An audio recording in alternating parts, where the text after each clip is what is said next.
has really nothing to do with, ultimately, the process of self-realization. It is a manifestation, and it is there to tell our egos, shut up. That's the end of it. We needed some physical manifestation in our central nervous system, consciously, to know that the process has started, so that this rational, thinking, mechanistic brain would start to quieten down. And then the process of continuing to quieten down takes place. And when it continues to quieten down, more and more of the vibrations can be taken in, more and more of these chakras can open, more and more of the kundalini can rise, and so the whole thing becomes a beautifully expanding process of awareness. And so you start to feel more of the silence. Your thoughts don't dominate you completely as much as they used to. You find that your awareness of yourself and of others changes. You find that the illnesses that you had often miraculously get better overnight. Others, which have been chronic in their onset, take time to be dissolved and to be neutralized. But whatever it is, it works out. So tonight I want to start at the Muladhara chakra and work up and just show you a little bit of the practicality that is involved in sahajayoga. We have 7 centers. They are made of 5 elements or combinations of those elements. And in sahajayoga, to deal with the blockages and to remove them so that more and more of this experience can be felt, we have to use those elements. We have to move the energy, we have to raise the kundalini, we have to allow the energy to work it out in such a way that the whole process is one, as I said, of expansion. Expansion of the space within our spiritual being, for the first time consciously felt in our nervous system. Now, we doctors don't know very much at all about the whole process. We're very limited in our understanding. In fact, we're absolutely blinkered quite often to the whole process. We tend to think of health in terms of cause and effect, mostly effect. Sometimes we get to the causes, but we never even go very often beyond the effect, and sometimes we can identify the cause. Actually, the real cause is the blockage in the chakra. If the chakra is blocked, if there is some sort of obstacle in the nadis, these channels, if there is any obstruction there, that in a way is the cause.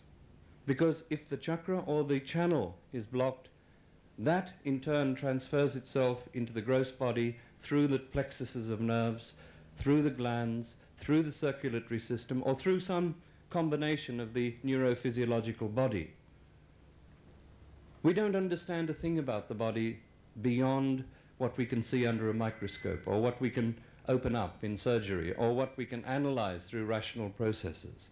But that doesn't mean that we're blind completely. That doesn't mean that modern science is useless.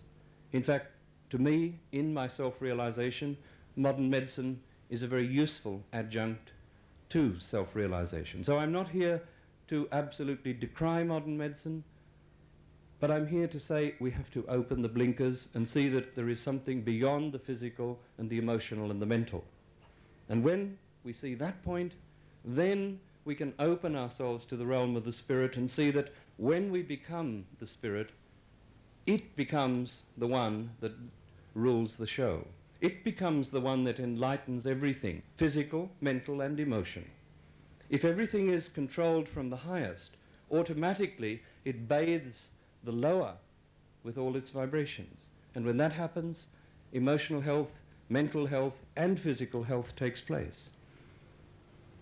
But that's an improvement of our recognizable parameters within our own physical being.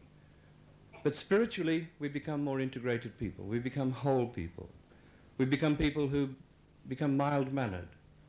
We start, as I told you, to become people who express the qualities, both men and women I'm talking about, of the mother. We become, therefore, very loving, but loving with a compassionate ring to it. But compassion doesn't always mean goody-goody business. It doesn't mean social work. It doesn't mean all these concepts that a lot of us have about improving the lot of the world or doing things for society. Compassion means something which acts. Now it can either act in a way which brings about your ascent and improves and nourishes, and you start to feel the blessings of God in your own awareness, or it can remove and throw out things which are useless.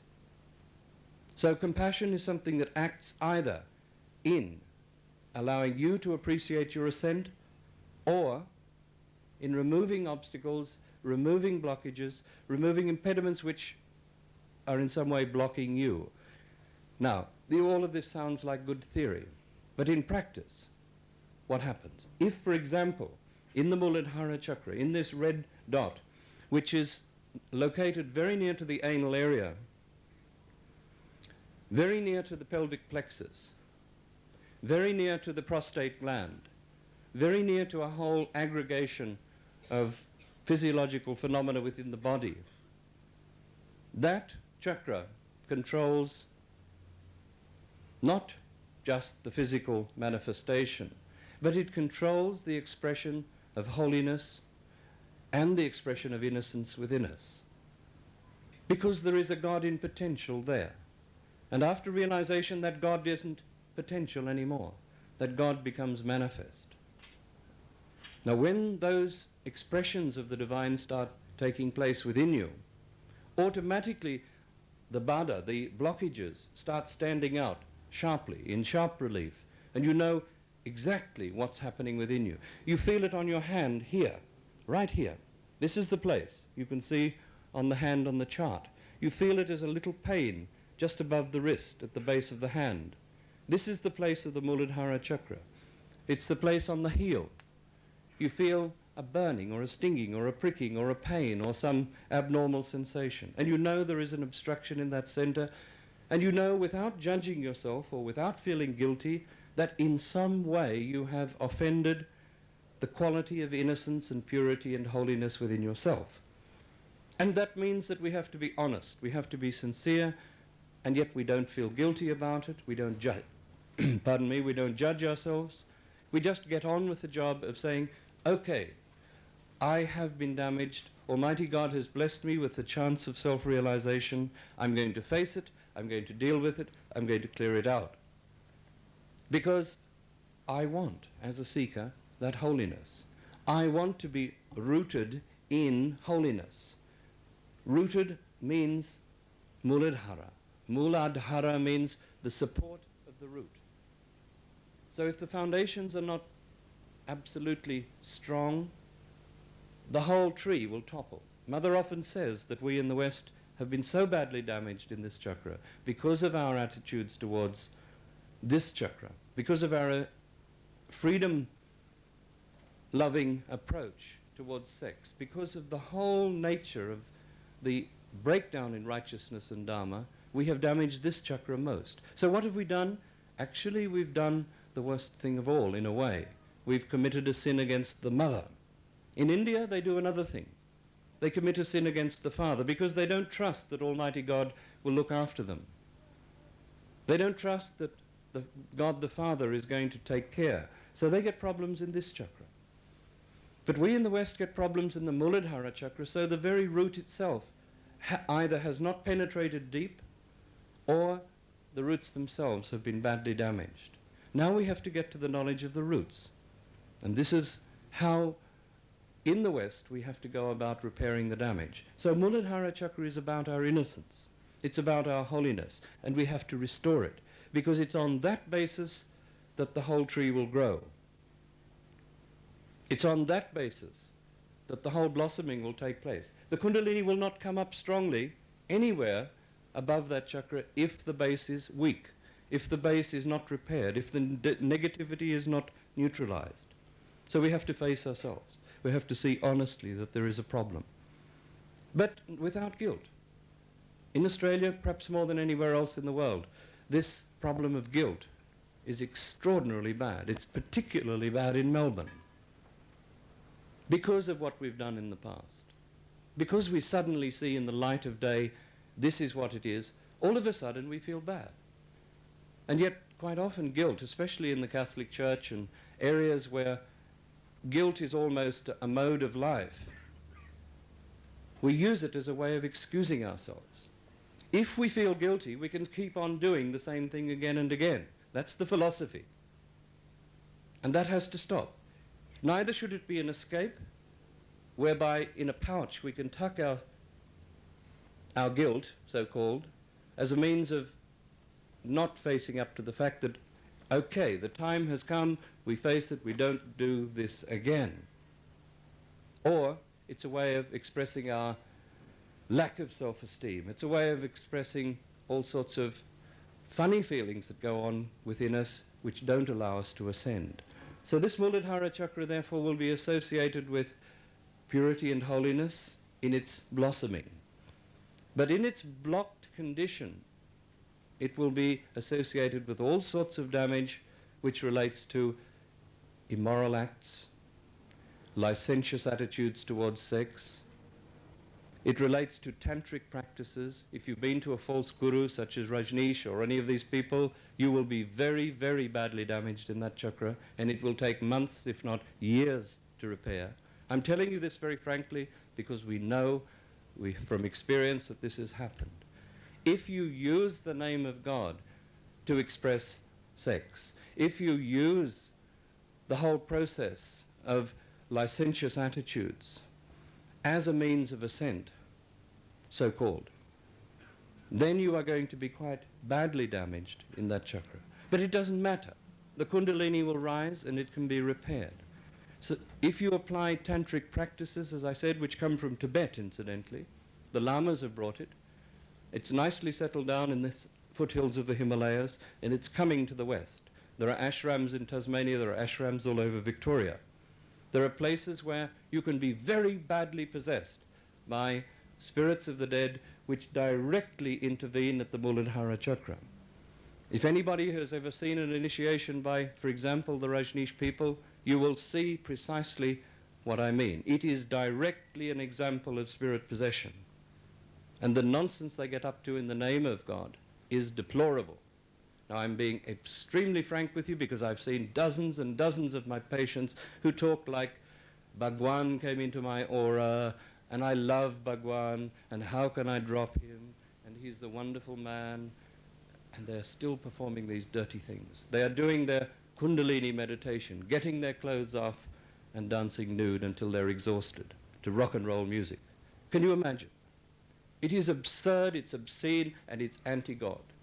Now we have to face these things. Mother apologizes for these horrible people that have come from India. But they've come to make money out of you. They've come to use us for their own pleasures. They've come to corrupt us because they are anti-God in their activity. And Mother is anti these fake gurus. And she says it openly. She's repaired thousands of people who've damaged this chakra, whether through false gurus or through our attitudes towards sex. And it's been a remarkable process. It's not only the example I gave you of one such false guru. There are dozens of other false pathways with psychosexual analysis and so on. Doctors can quite often be false gurus. Psychiatrists are the worst false gurus, quite often. They go into your mind and they start playing with this left side, regressing you, going back over your past, re-examining stuff. Ideal conditions for spirit possession. Hypnosis is another one which is very damaging. You dull the psyche to the point where you can put a suggestion in. What you're doing is you're putting a spirit of the dead which is stronger than the one you've already got. So, if you want to stop smoking, you can go to somebody. I used to do it, I know. You can go to somebody who will help you to stop smoking. And you will probably stop smoking. But what you're doing is you're putting an anti-smoking spirit of the dead into the psyche, which is more powerful than the one that wants to drag on a smoke all the time. It is a very seditious process, and be extremely careful of it. Be careful of psychiatrists. I'm talking about your friends now, because this is an area where you have to be very, very clear. Getting back to the Muladhara chakra, it's our innocence and it's our holiness, and it's controlled by the earth itself. You're sitting on the earth, and we use the earth as the means of sucking out this negativity. If there is any indication of pain here, if we've got any of the diseases relating to that area of our body, if we've got burning or heat in that area, if we have any indications of pain in the heel, even spurs on the heel, calcifications of the heel, they're all indications from the unconscious that we have a problem in this chakra. Every part of our body now becomes enlightened. This is a representation of this chakra.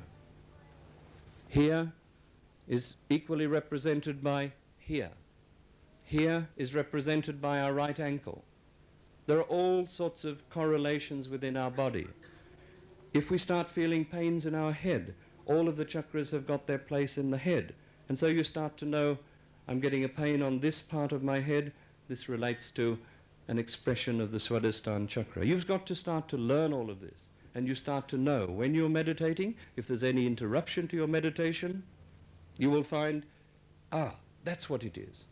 You put your hand there, you take the vibrations in through the left hand, and you clear it out until the heat goes, or the expression of pain, or ringing, or burning, or tingling, or whatever it might be, disappears. And in a very dynamic way, you sort it out for yourself. It becomes absolutely clear what to do. But you have to learn a little bit of knowledge. A little bit. You have to learn, this is the Nabi, this is the Vishuddhi, this finger relates to that chakra. That's all. You have to know, left side relates to your past, the emotions. The right side relates to your future. It relates to your preconscious mind. That's all. Very simple stuff. You have to know which way to move your hands to give a balance. If you're a very, very right-sided person, which means that you're a person who lives principally in the future, futuristic person who's always thinking about and worrying about the future, then you have to raise the left side because you'll probably be emotionless, you'll be dried up, and you have to lower your right side to cool down an overheated condition in the body. You'll probably have a liver problem. You'll probably have a little bit of heat in your liver. That has to be cooled down. Therefore, you have to know what type of food to eat if you've got a liver problem. But you raise the left side, you lower the right. That means you awaken the left side and you cool down the right side. But if you're a very, very depressive person, not an egoistical person, but a person who's very much reflective and thinking about the past, always living in a state of left side, you raise the right side because you have to awaken the action part, and you lower the left side. It all sounds so simple that you're probably saying, no, this is too much. What is he putting on me? But it is simple. The quality of Almighty God's expression in mankind has to be simple. If there was some highly complicated mechanism that we had to understand, or we had to go on some course, I once read a book in my seeking called A Course in Miracles. I mean, it was a volume and volumes of books. It's useless. If you have to do a course in it, forget it. Almighty God is going to take us to the next step in evolution in a very, very simple way. Sahajayogi is simple. You just have to learn how to maneuver the energy, how to clear your chakras, how to go into thoughtless awareness, how to express the collective consciousness in such a way that you can give vibrations to yourself and awaken the vibrations in others. But not only that, but how you can let them become their own master so that you don't become a doctor and patient relationship. That's what I do. I don't treat seekers anymore as patients. I give them their realization and I say, okay, it's over to you. And they become sahajayogis and they become doctors themselves and they give others their self-realization. But that's only for seekers. In 90% of people at this stage, people are not interested. They just want fix my neck, fix my back, fix my heart, fix my headaches. That's basically what they want. So still there's room for the doctors. The doctors are not going to go broke. But there are seekers. There is a category of people who are looking for an answer beyond. And they're the people to whom you can give realization. They're the people who you can share your blessing with. They're the people who will become the doctors of the future. Because first they fix themselves, then they start giving others the blessing whereby they can fix themselves. So it is that we have to awaken the base chakra.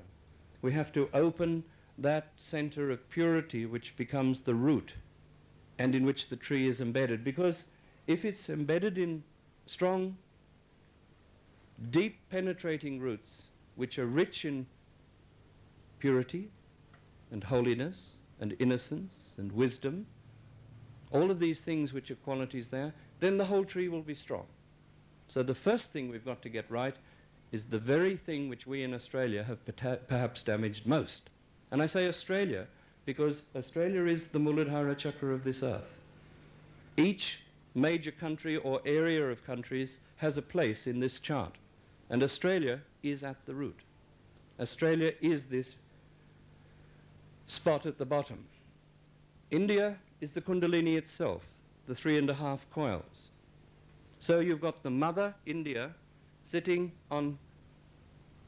in her place of holiness, sitting there with that purity, despite all the dirt outside, despite all the poverty, despite all the apparent unclean conditions, which is where she's located in our physical body.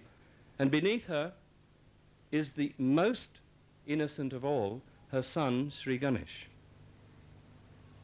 And Australia is that place. Australia is the Shri Ganesh of this earth. And as the Shri Ganesh of this earth, we have to express that innocence that we are. And if there's one thing that you will notice of a sahajayogi after he gets his self-realization, he becomes a very innocent person. He starts to take on the quality of innocence. Now, I'm not going to explain what that means to each and every one of you. You will know. But I believe, since realization, that Australia is the most innocent place. We've got a crust of materialism, Americanism. We've got a crust of all sorts of social nonsense on top. We've inherited quite often some of the worst aspects from Britain. Whatever it might be, underneath there is the essential innocence of Australia, which is there to maintain the strength of this great tree of humankind that has to grow. Now, we have got our part to play in this great universe in the next millennia that lies ahead. So we've got to get our act together without guilt. And the way to do it is by purifying this chakra, by awakening it, by letting the Mother Earth suck it out. So we meditate on the earth. We use salt in the water in which we put our feet when we meditate. Salt representing the earth. So simple. Whenever we can, if we've got damage to that chakra, we work it out. We observe the diseases disappearing. We observe them disappear. Prostatitis, all the different diseases, the venereal diseases and so on, disappear. All the problems relating to that area, sciatica is one such, get better. All the problems relating to our excretion at the anal area, get better. All of these things work out in a miraculous way once this chakra starts improving.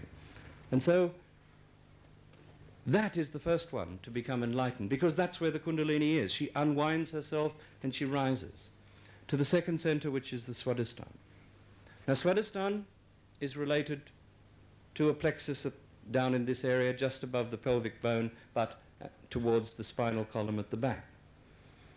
That plexus relates to the organs such as the uterus, the kidneys, the various other organs in the lower part of the stomach, and the other organs which are not part of the digestion system.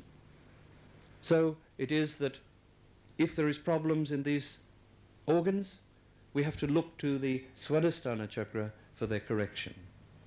It's that center that gives us in the subtle body our creativity. It gives us the creative power. I talked about that last night. I'm not going to go into it. What I do want to say, though, is how we correct it. We use the two elements, which are light and water.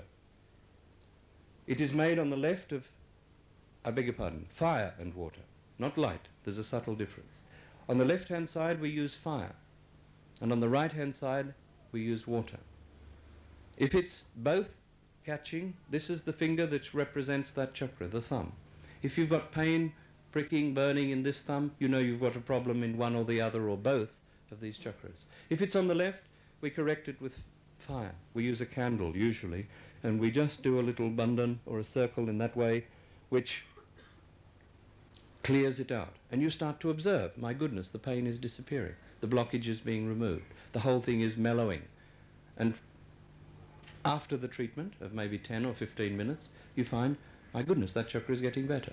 On the right-hand side, we use water. We put our feet in the bowl of salty water, water element being the things. Coming? So it is that we work it out with the elements. This Nabi chakra, we use the water element only. We use the water element because the process which is most responsive to the water element is the digestive center and the whole area within us which relates to the water element that lies within us. And yet this is not some nebulous theory relating to astrology or something like this. It's downright practical stuff. If you've got a pain in the tummy, if you've got a gut ulcer, if you've got problems in this area, then you will in fact immediately start benefiting from problems, from being treated by the water element. I'll give you an example. I had in my practice in Sydney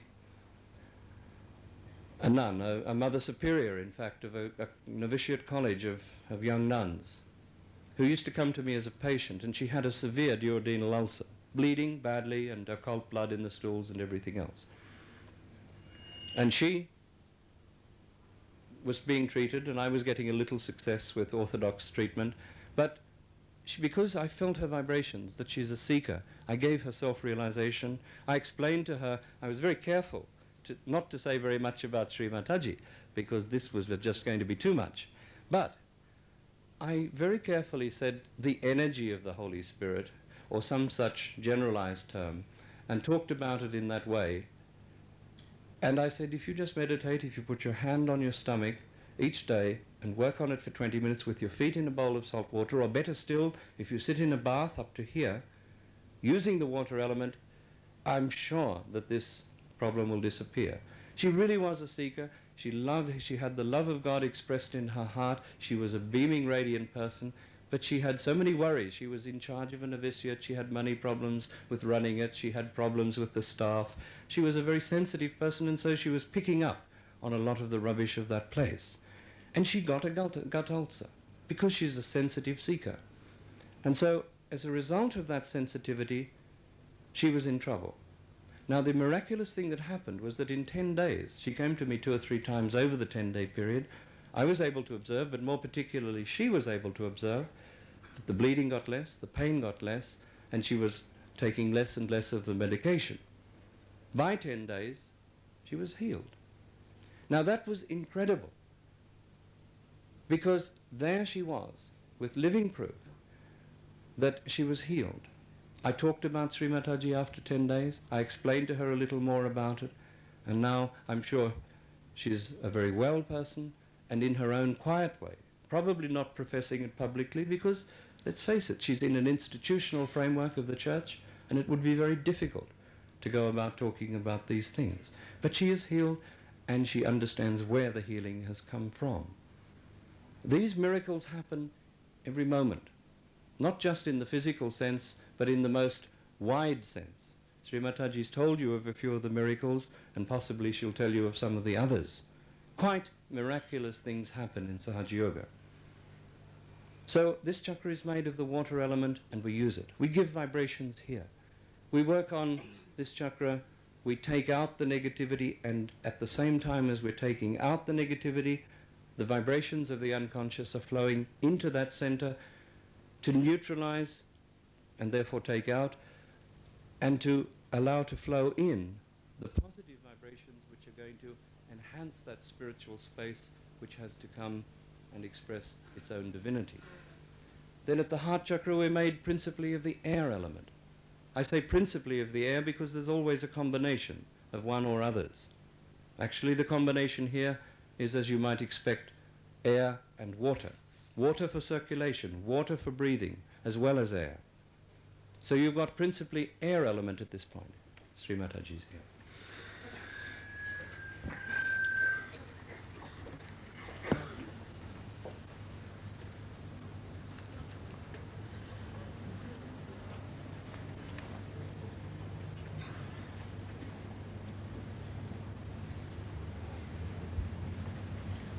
Please be seated.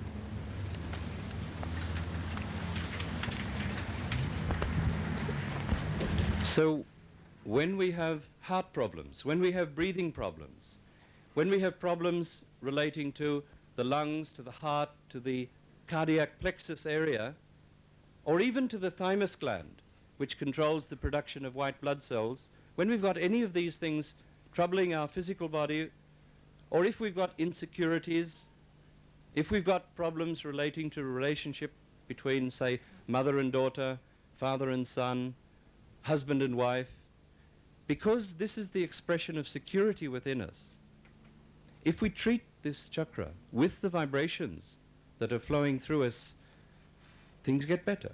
The insecurity disappears. That irrational insecurity that sometimes we feel, which we can't explain, is often a catch on the center heart chakra. If we've got a problem between ourselves and our brother or our father or our son, if in other words there's a problem on the father side or the side of the male aspect, then we will often feel it as pain in the right heart. We may feel it in the right little finger. But more than anything, we'll start to express disease processes which cause problems. You may start to feel some blood pressure, although that's not the prime cause. You may start to feel the onset of bronchial asthma. You may start to feel all sorts of pulmonary problems relating to the whole structure of either the lungs or the heart on the right side. But they're very different to problems on the left side. On the left side is the side of the mother. It's the side in which the spirit itself resides in the core of the heart. So if there's a problem within us, within our relationships with our mother, if our mother's not loving, if there is a breakdown in, say, us as a mother to our children, we may catch in this center. Either way, there is going to be a disturbance. The chakra is going to be squeezed or twisted or even somewhat detached from itself, and there's going to be a problem. We might even have had a heart attack. We might even be suffering angina. Whatever it might be, things go wrong and we start to observe it. And in Sahaja Yoga, by giving vibrations to those chakras, we can neutralize even the cause. Because we are going beyond the cause, as Shri Mataji has told you and will probably explain again. Because we doctors at best are dealing with the cause, at best. But we go beyond the cause, because the Kundalini itself, being the purest of energy, being the pure desire to be one with God, takes us beyond that. And if you use the highest energy, then naturally it will neutralize the distortions and abnormalities in the lower. Then we have the Vishuddhi chakra. Vishuddhi is made of the ether. That material of the matrix of the universe, it's like the architecture, it's like the bones of a building upon which hang all the others, and through which passes, for example, radio waves, television pictures, newspaper photographs that are transmitted through the airwaves. It's that etheric material which is in every cell, every particle of our body, and which is vital to the transmission of the prana shakti, the chi energy, the energy of the life force itself, which helps with the sustenance of life. It's the vital force, if you like, which is not our spirit, but which is the energy which gives us this physical body's vital strength. So this etheric material is important. But once that chakra becomes blocked, once we lose that power of being the witness of the drama of life, once we don't see the point that, my God, there is an all-pervading power, there is a great God beyond which is controlling the whole show. If we lose that vision, then this chakra becomes in. If we become angry, if we become guilty, if we start getting involved in the drama, we lose the quality of this chakra. And we have to restore it. We give vibrations. We awaken the positive qualities of that chakra. We allow it to be nurtured again. Our spondylitis disappears. Our thyroid gland gets better. Our shoulder pain gets less. Our facial tension disappears. All the problems of the face, the skin, the nose, the eyes, the hearing get better. These are the blessings of the Kundalini reaching this center, awakening it, nourishing it, and neutralizing and bringing us back into the space which is the center, which is the Vishuddhi. Then at the Agya, as I said, that center is made of the light. It's made of the light element itself. And we use light to purify and to remove the blockages. Christ said, I am the light. Christ said that I have died for your sins. So we don't have to suffer. So that at the time of self-realization, when the Kundalini starts nourishing this chakra, you start to know what is an egoless person. You start to know. You start to watch your ego. You start to say, hello there, Mr. Warren. You're standing up in front of a crowd. Now, are you being a bit of an egoist, standing up here, talking to them like this? Or are you getting more to the center? Are you watching yourself, or are you getting involved in some sort of drama which is there to blow up your own ego? And you start watching it as a third person. So you become a person who starts to take on an egoless condition. You don't respond to all that is dead in you.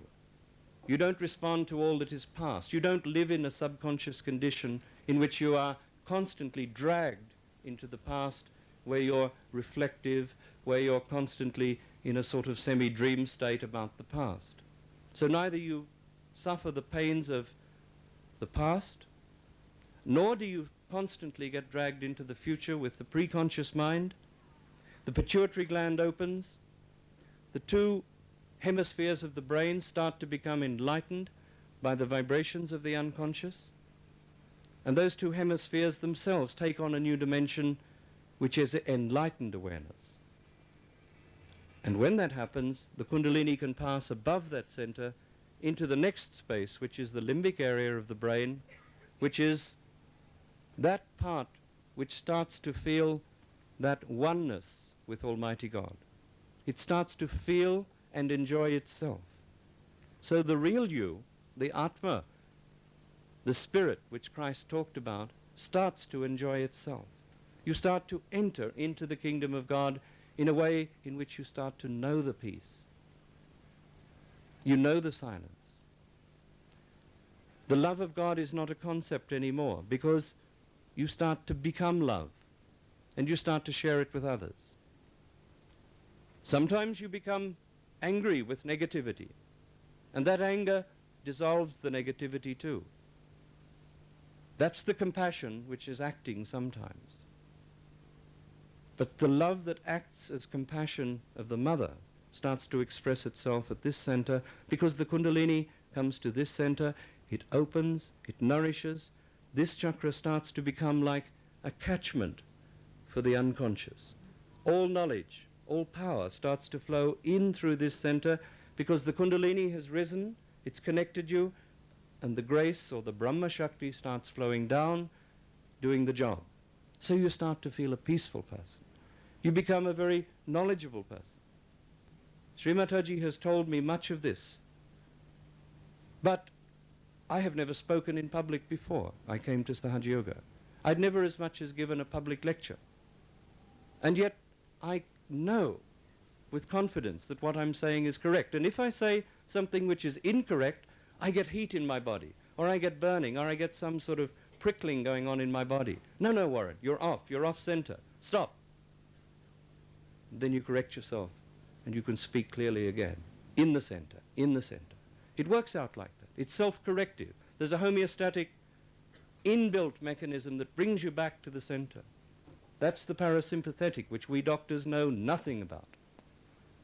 So this last chakra opens, it gets nourished, all the qualities within you start taking up their place in the head, because they're all resident there. This chakra is here, yes. Then we have this Vishuddhi takes its place here. Then we have the others taking their place in the head. And you start to feel the awareness of Almighty God's greatness within your own being. You start to feel a realized soul. You start to feel that confidence. You feel that love. You feel that desire to share it with others. And it works out in that way. So we use the elements. We don't put attention to the negativity, we put attention to opening the space of spiritual awareness. We give ourselves a balance. We work it out so that all the nadis get purified. And you start to allow the Brahma Shakti, you allow the grace to flow, flow. And so you become like an instrument, every day a better instrument, so that everything around you gets purified. You get purified and everything around you gets purified. You transform your families, your work situation. And it really does work out that way. And you become an extraordinarily beautiful personality in which you really feel the quality of sainthood. Now that's not an ego trip to say it. You feel the quality of sainthood. You want to share that saintliness with others. Because saintliness is not something which is a mental concept. Saintliness is a state of being. Either you are a connected being to God or you're not. Now, if you are connected to God, jolly well you have to become a saint. And you have to face that point without any false modesty. You have to give realization to others. You have to make them doctors. It's a tremendous work. And to the people of Melbourne, all I want to say is that now that Mother has blessed you, you have got this responsibility to take others into that state of awareness and to bring them in to this collective evolution that has to take place on this universe, this great universe which Mother is not going to allow to be destroyed, which is not going to suffer any more injury, which is going to bless each and every one of the seekers. And if they're not seekers now, you are going to make them the seekers. I'm really happy again to introduce Shri Mataji Nirmala Devi to all of you.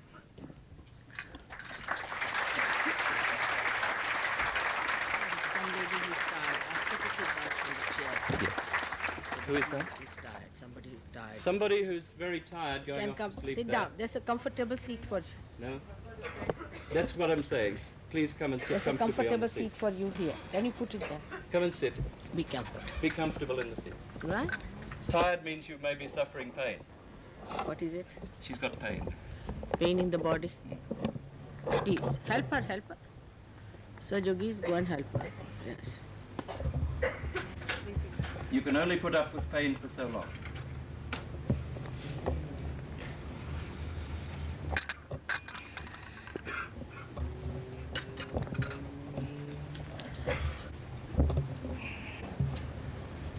Yes. But it is cold from there, is it? Close the thing so the breeze doesn't come in.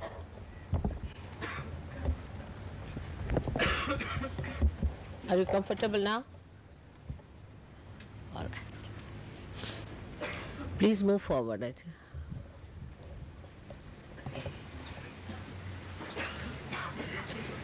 Just keep a circle around this electronic equipment.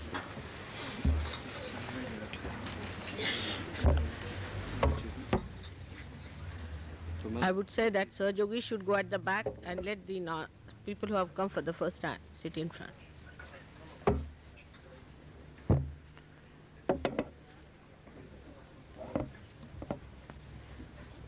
Ah.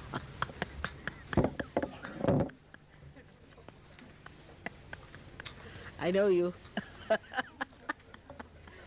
All right, doesn't matter.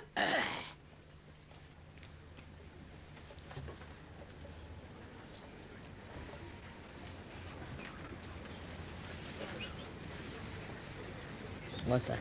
It's a gunshot. You're a film, you're a TV personality now, Mother. Is it? Oh, it's worse than that, I think, just now. It's too much. All right, doesn't matter. Please be seated. Please be seated.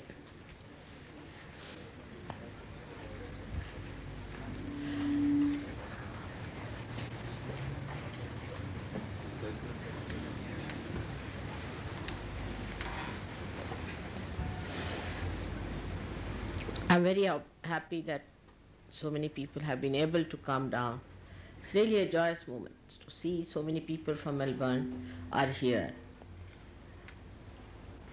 to establish their realization.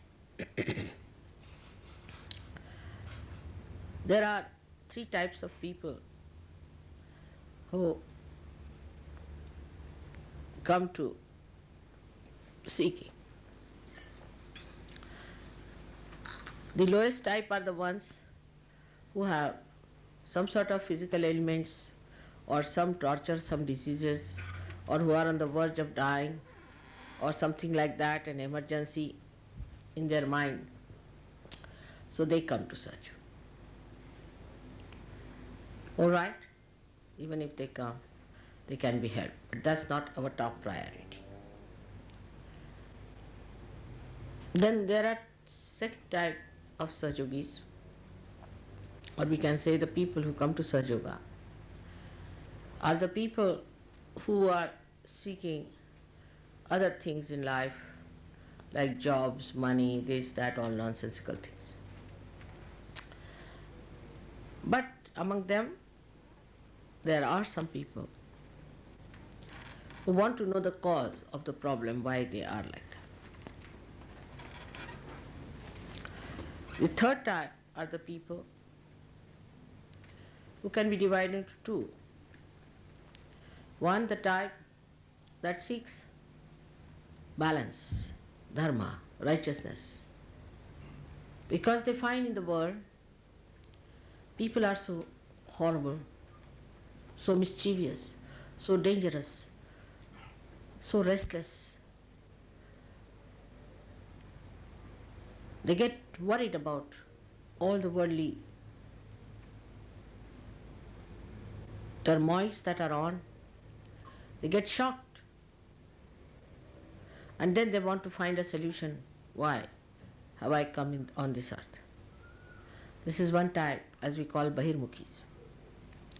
The ones whose attention is outside, but in a very subtler way, in a very divine way. The second ones in the same category are the ones who are seekers, who have been seeking in ages. They have been seeking in many lives. They have been seekers of truth. They have been on hills and dales, Himalayas, everywhere, have done everything else, and now born again here to be able to find out the truth.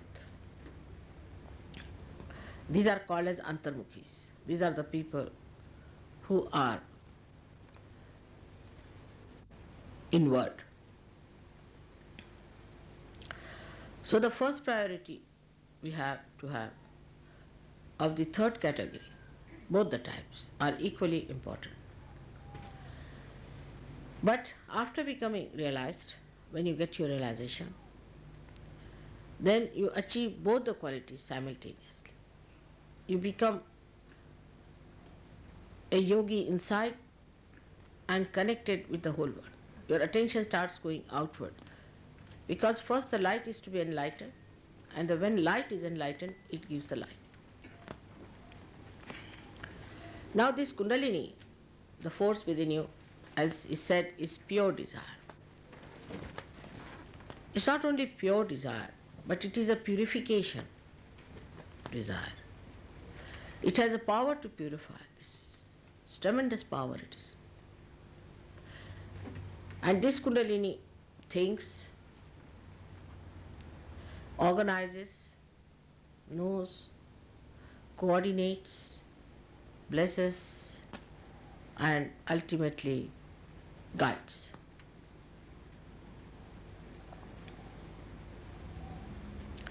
So to go beyond the cause, we must understand that this Kundalini is the pure form. That means it is detached. Anything that gets attached is not pure.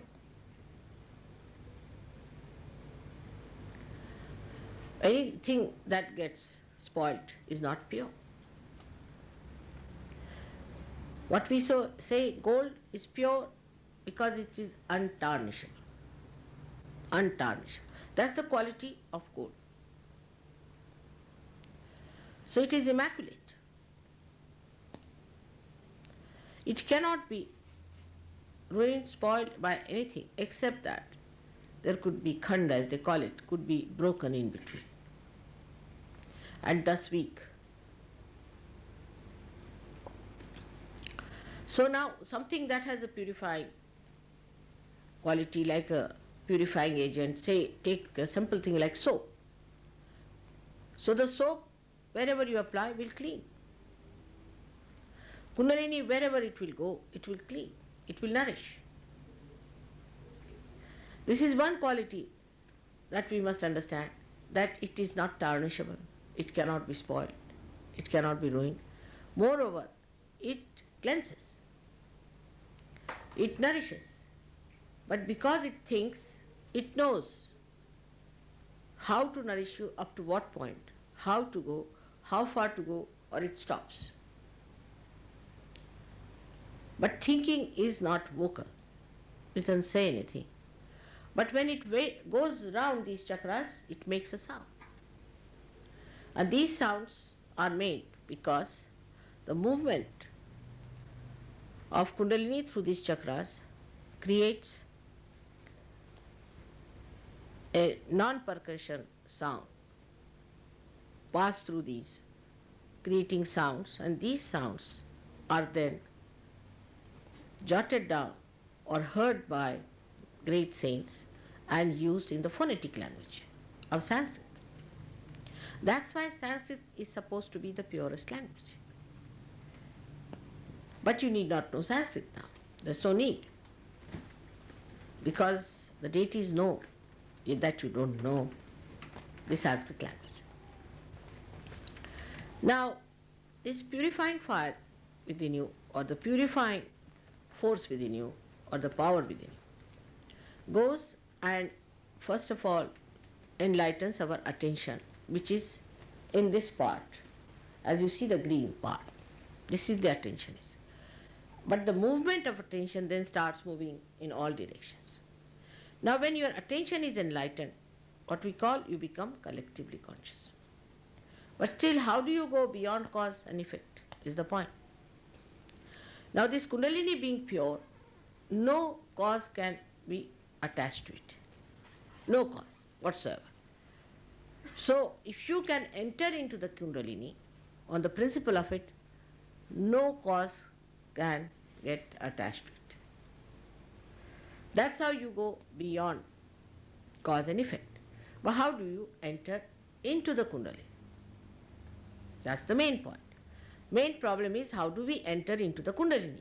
Supposing you are paying attention to me and I say pay attention to yourself, you cannot. Even if Kundalini rises, your attention is attracted inside, still you cannot pay attention inside. So how do you pay attention inside? Is through this enlightened attention. This attention, which is enlightened, has a power to take your attention inside to the Kundalini. And that's how you enter into the realm which is detached. That's like fortress. Nobody can enter in there. So when you are in thoughtless awareness, when you are not thinking, you are in your fortress, nobody can jump at you, nobody can trouble you, all the causes drop out. That is why it is necessary first to practice, to be in that thoughtless awareness through the practice of sahajayoga to begin with. So that you learn how to enter into that state, how to enter into that state. But first and foremost thing is that your Kundalini must be awakened, then it must be allowed to move properly. You must cooperate, you must know how to do it, and raise it so that you keep it at least, if not above, at least in the brain. But best thing is, if it comes out, then you have no tensions, no worries, because everything that you have passes into your attention. Attention touches the Kundalini because you are a realized soul and leaves it in the force of the Kundalini, in the current of Kundalini, and this current takes away everything that is out. And that's how you are cleared. This is a very, very simple way of explaining how you go beyond cause and effect. And this is what happens.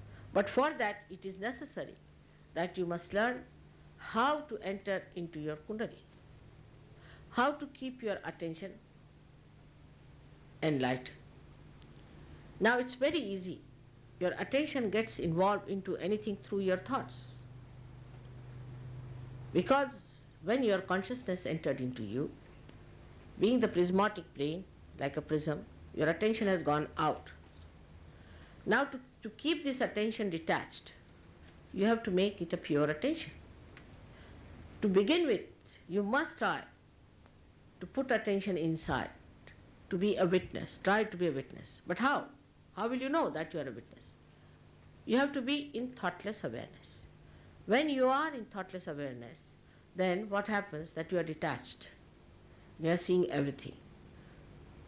There are many people who talk about thoughtless awareness. You'll be surprised. I have heard some gurus, they might have, I don't know, because I went to America a long time back, and they must have recorded it or whatever it is.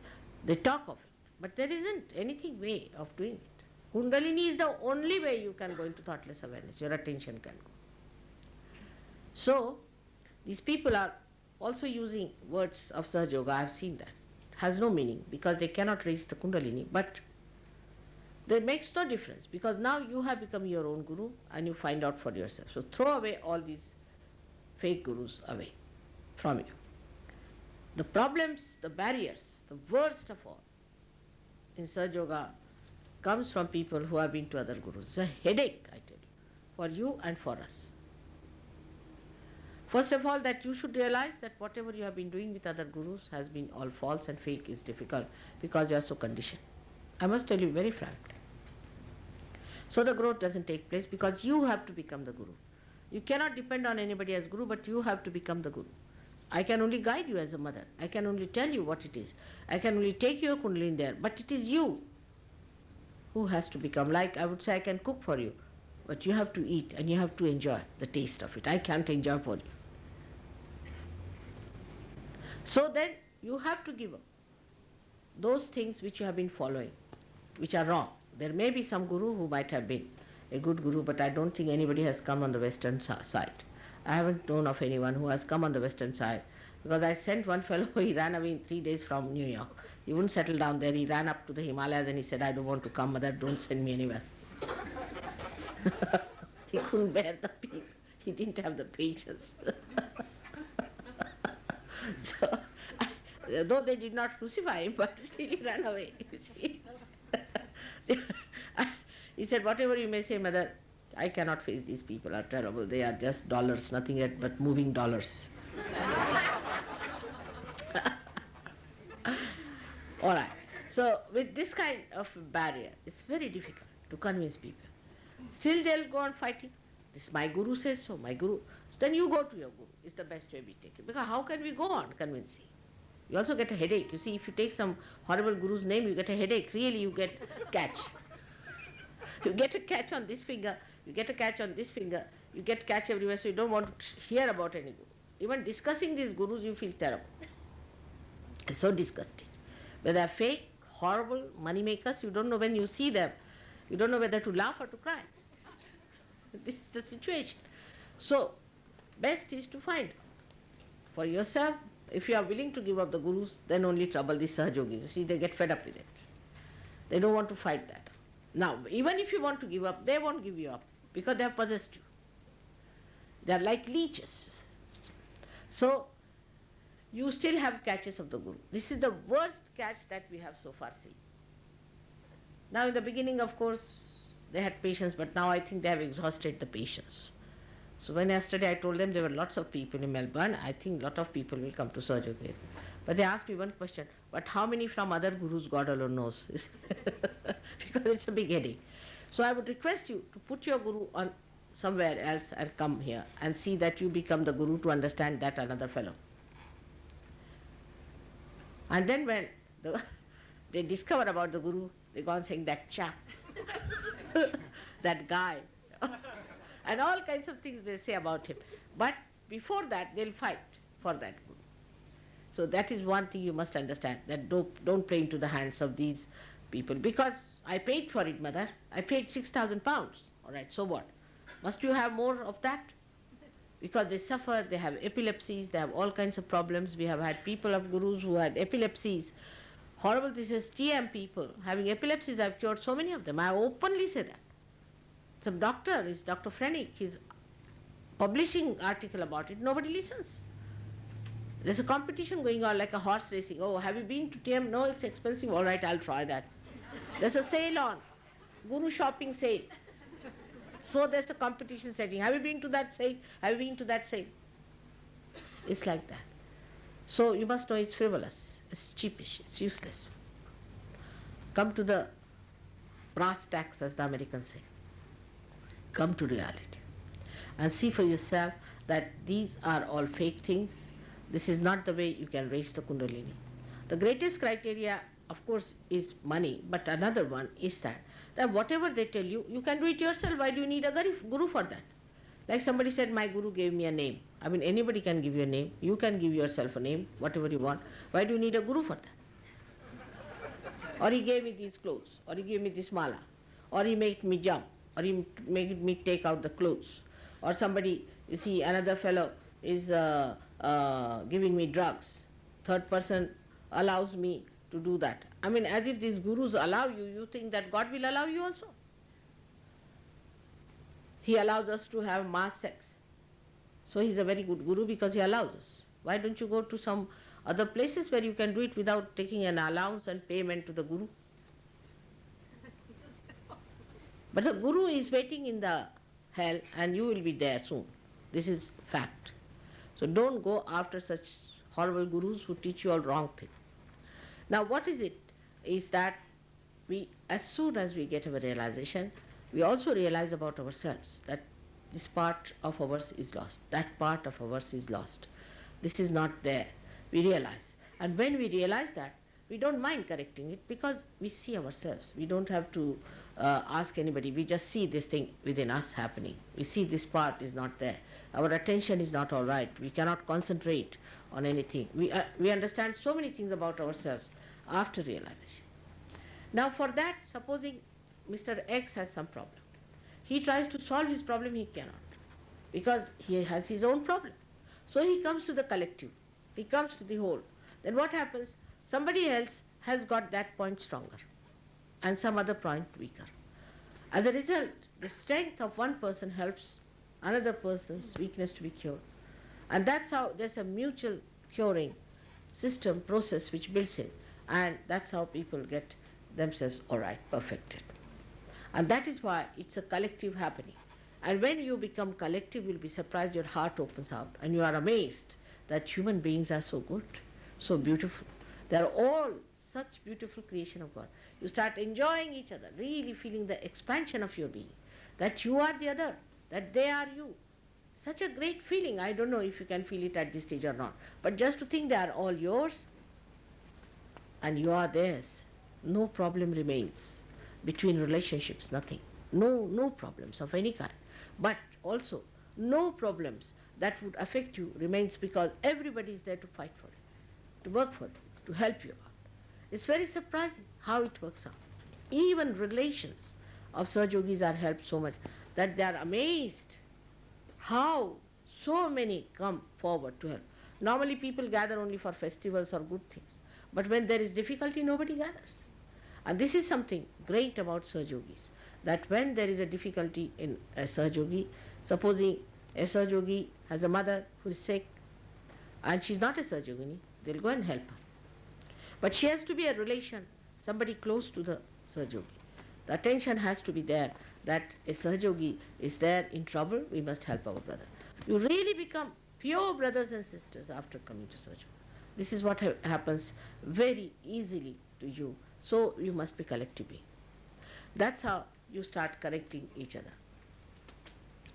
Also, you develop all the knowledge, everything about Sahaja, you understand. It's very knowledgeable. Because once you know all about it, you are amazed. There are people who have never spoken in the public. I find after realization, after a month, they are great speakers. Suddenly you see them. You can't believe it. The other day, I was in a village traveling by a bullock cart. And the bullock cart driver, I talked to him and I said, what? This is Nanaka? Or is it Kabira speaking? Such a great saintly sayings. I was amazed. I said, from where did you get it? He said, Mother, from you. I said, from me? I'm quite amazed. It's coming from where? He said, all coming from my brain only. So your brain gets that kind of an enlightenment. Not that you become a saint, we talk like a saint, you walk like a saint. All your behavior is saintly. Nobody has to tell you. Just become. The whole countenance, the temperament, the stateliness, all comes to you once for all. It's beautiful. Sacrifice doesn't become a sacrifice anymore. It's joy. Sacrifice means a joyous thing. That you should be able to sacrifice. But that doesn't mean that you give all your money to your guru or something like that. Never. Sacrifice doesn't mean that nonsense. So you don't give. What you give is the sacrifice of time. You have to sacrifice so-called time that is so important to you. Like these days people have watches.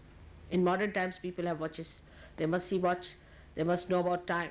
Saving time, saving time, saving time for what? For spending in your meditation. Spending in doing God's work. It is for that. People are unemployed for doing God's work. Simple as that.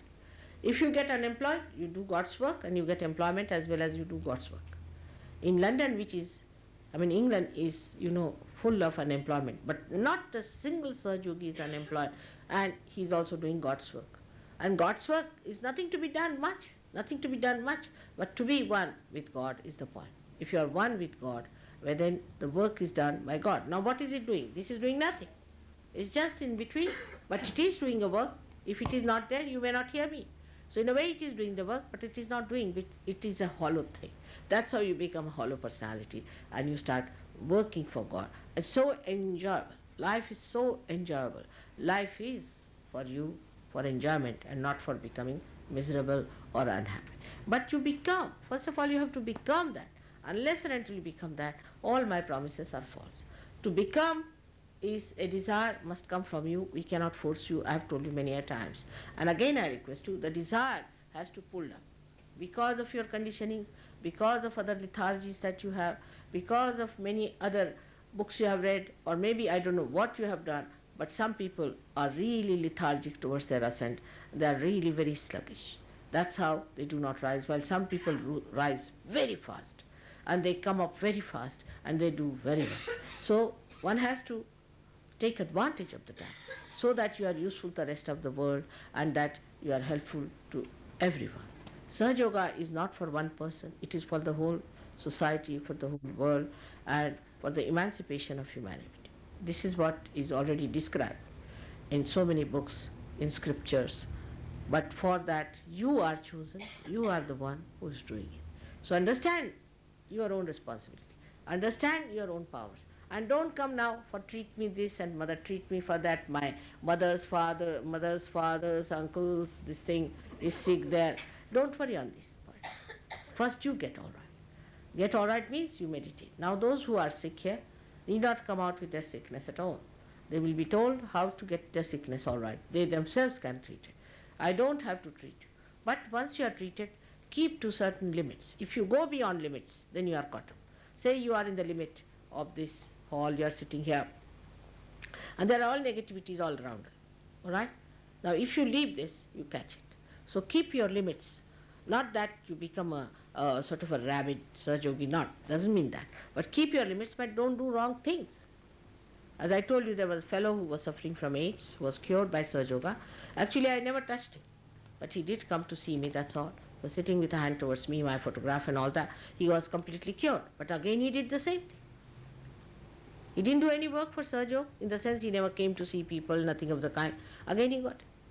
There are many people who got realization and then they get cancer. So they said, Mother, how did we get cancer? Because you never tried to look after yourself. So you are just the same and you are not helped. No, sometimes you can be even worse, you see, because the divine doesn't like this. It has spent some time on you. It has worked on you. It's not easy to raise the kundalini of so many people with such complications. It's like a mountain you have to raise. You get so tired sometimes. So one has to understand that somebody who respects our personality, respects our ascent, loves us so much, we should also show some interest in ourselves.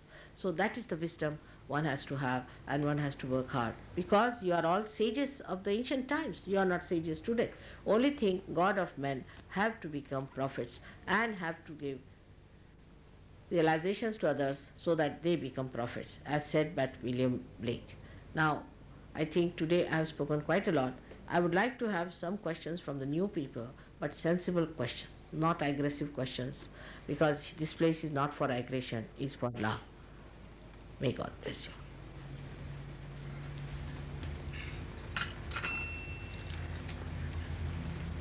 Any questions?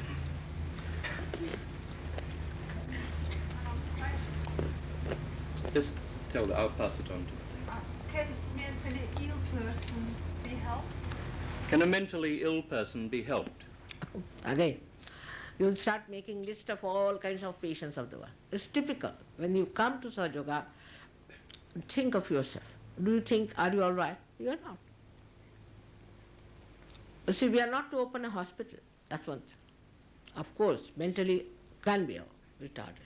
But first you be all right. First you pay attention to yourself. That's the point I'm trying to say. Do you see? Don't miss the point. First you get well yourself. You become equipped. Then you can cure a mentally equipped person, a mentally retarded person. Now how? Our attitude is like this, you see, that we have somebody in mind. Say, somebody very close, my child or someone, let's say. So we come to Sahaja Yoga. So we think that, will the mentally be this thing, then I will get my assent, if the child could be cured. Now the child is sick, all right, but you are all right, it's your life that's important. First see that you get to it, and then you cure your child. But if you come in a circuitous way, divine also finds devious ways of running away from. Take a straightforward thing. I want realization for myself. How many children we have had in previous lives? How many husbands? How many wives? Why worry about this? First of all, worry about yourself. What am I? But when, you'll be surprised, when you become established yourself, you become the citizen. And your dependents are looked after by divine. No doubt. They are looked after. They are blessed by the divine. It's a fact. You will see yourself. But first of all, you enter into it. So don't worry about all kinds of problems and things. I tell you, 99% diseases can be cured. 99%. But that's not important. Just now you should be all right. You should be the light. All right? Yes. May I ask a personal question about myself, not you? I have a nerve pinched on the right-hand side of the skull. No, sorry. Yeah, that's the right-hand side. Going down my neck, right through the arm, and it's blocking the nervous impulses to the hand. Therefore, it is making the hand tremor. Can this be cured? Yes, it can be. All right. Done? It can be. But you have to come here to know how to get yourself cured. As you go to a doctor, you come here, and whatever they say you do it, it can be cured. It has been cured, it will be cured. So you just don't have to worry. It can be done. But it does not mean that you come for that. Your Kundalini has to be raised, and then the Kundalini will do it. So you come here as you go to any doctor. Now the trouble is, when they go to a doctor, they pay so much money. I'm just telling a general, not for you, but in general. They'll have to wait outside. For 3 hours they'll wait there, pay the doctor. But here, if they have to wait even for 5 minutes, they start shouting. You see, you have no right that you should ask for the blessings. But it is the grace of God that it is going to bless you, all right? So come with a humble mind that you should be cured, and it can be easily cured. What else? Can anyone be realised without knowing about Kundalini? Can anyone be realized without knowing about Kundalini? About mentally, need not know much. It can be realized, of course you can be. But then you have to tell them what it is. This thing is better to do that way. But there will be very few who will accept such a situation because they want to know about everything. But they need not know all that. You can little bit say, tell them that there is a way of getting realization. And then it's like this, that when you come to me, you want to have the lights, I'll say, all right, go. There's a switch you put on. And you put on the switch, You get the lights without telling about it. But you would like to know how this light is done. And that helps you to create other lights. That's why it is important to know about Kundalini. I can do it without telling you anything about Kundalini. I can raise your Kundalini. But you would not know anything about it. And you would not know what it is. It has happened with many who were born realized. They did not know they were realized souls and they got lost. Like I would say, greatest example, Leonardo da Vinci. Leonardo da Vinci was a realized soul and he got lost because he didn't know he was a realized soul. He was a higher personality than others. He got lost. So many got lost like that. Excuse me, if your Kundalini was arisen and you were that, how could you be lost? I mean, you have it, so how could you be lost? How can you be lost if the Kundalini has been awakened? No, it is. Because, you see, it is, you are not yet fully developed, matured person. When you are in an immature state, it does happen. Kundalini, when it rises, you'll be surprised. In some people, it is just a wee bit, just like a hair, just comes up a little, because it's so difficult, you see. The passage is so blocked. So a little bit comes up. This is what it is. It is a complete realization takes place only when you are nirvikalpa samadhi. That's a higher state. So in the beginning, it's just a little wee bit opens up. And 1% people do get lost. They do, because they have egos, they have super egos, all kinds of things. They do get lost. So be careful. Whatever is the fact. Can we all become fully realized in this life? I wish everybody could, but how many would be there? See, in Melbourne, how many people there are? But how many come to the program? And how many come here? Now, in this lifetime. Can it be done in this life? Of course, can be done. But without their knowledge, to give them realization is not possible. They have to know it, that they are in for realization. They have to ask for it. You cannot mesmerize.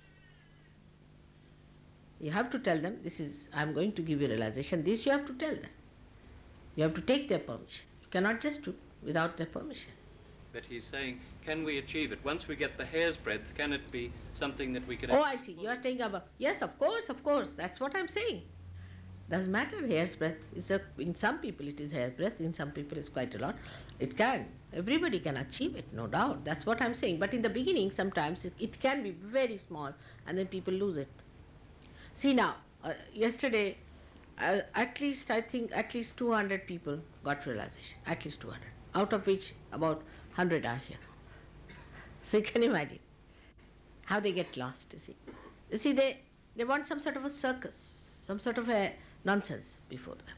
They're used to that. No? They got realization, no doubt they got it. But no, they didn't come. Now, what is it? I was at the other night and I got realisation that when I was born and my mother was born a clairvoyant. What? He was born a clairvoyant. He said he felt his realization the other night. I don't really want to be a clairvoyant. He doesn't want to be a clairvoyant. What's the future?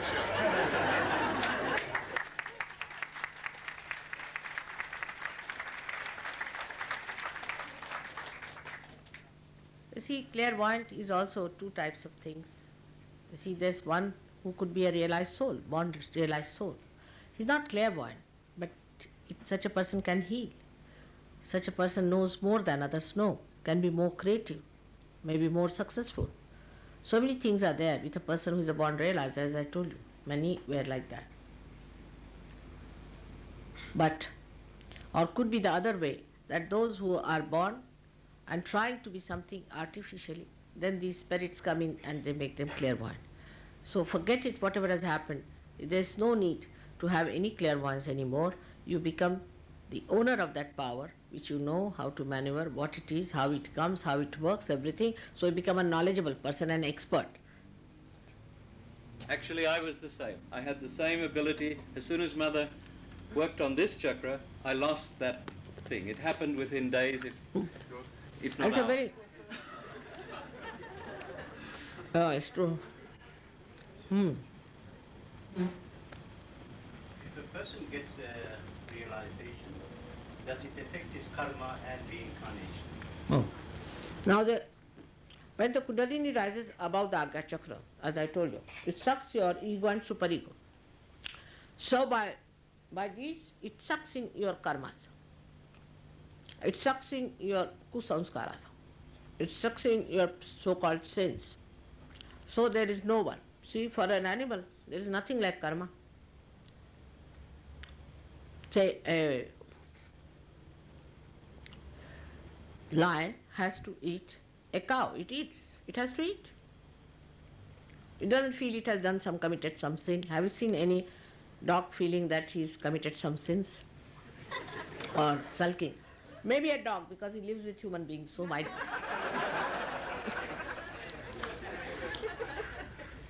But animals do what they have to do. They don't carry on with it. They don't commit any sins, nothing. The idea of sin has come to us. It's because of our ignorance. And because people have said that if you do like this, then you are crossing your limits. You are going to adharma. That's why this idea has come to us. But that's what Kundalini is. When she touches this chakra of Mahavishnu, she sucks it.